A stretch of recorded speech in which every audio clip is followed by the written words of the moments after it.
In today's video, I'm going to teach you how to add a guest to a Trello board.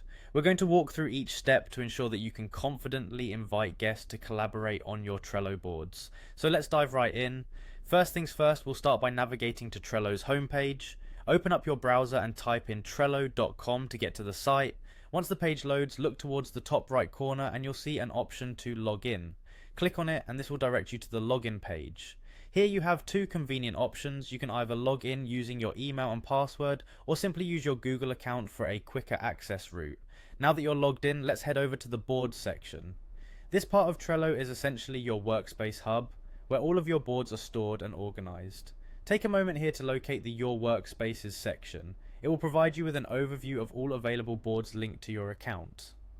Next, select the particular board you want to work with. This will bring you to the board's main page. Once you're on your board, look for the Share button. Clicking on Share will reveal more options, including the opportunity to create a link for your board.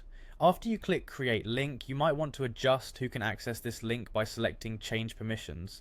Typically for visitors, the Can Join as Observer option is a sound choice, allowing them to view the board content without editing capabilities.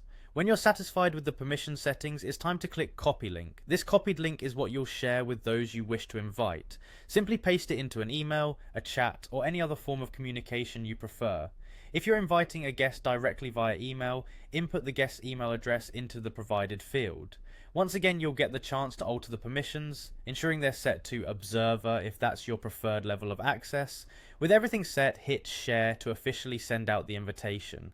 You'll notice this option towards the bottom of the Permissions menu.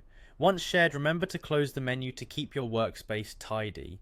And there you have it, you've successfully invited a guest to your Trello board. This process is straightforward once you get the hang of it, providing a seamless way to collaborate and share with others. Thank you for watching, and don't forget to like and subscribe if you found this tutorial helpful. See you next time.